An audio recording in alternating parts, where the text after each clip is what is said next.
آتشبازی هیکارو ناکامورا در مقابل مگنوس کارلسن نروژی قهرمان شطرنج جهان. اسب در C4. قربانی اسب برای حمله به رخ E3. رخ خونه E2 رو برای فرار نداره چرا که با پیاده F3 میخوره و اگر هم خونه E1 رو برای فرار انتخاب کنه سفید، بعد از حرکت اسب در B2 و این چنگال زیبای اسب سیاه چاره‌ای جز تسلیم شدن نداره. پس بعد از حرکت اسب در C4 حرکت وزیر در اسب یه جورایی اجباری هست، اما ایده ناکامورا از این حرکت اسب در C4 چی بوده؟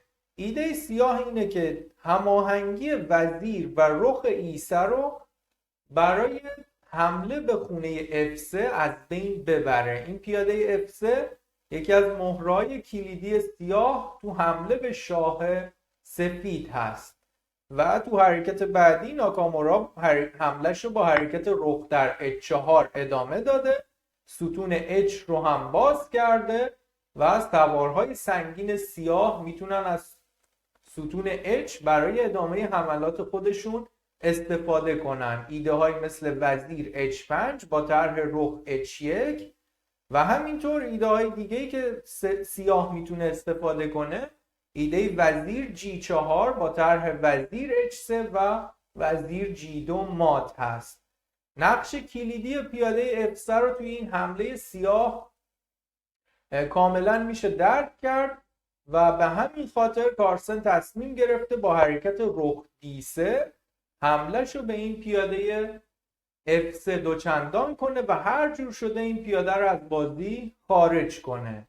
اما ناکامورا تو این لحظه یک حرکت درخشان دیگه به نمایش گذاشته و یه قربانی وزیر زیبا داده، وزیر در G3.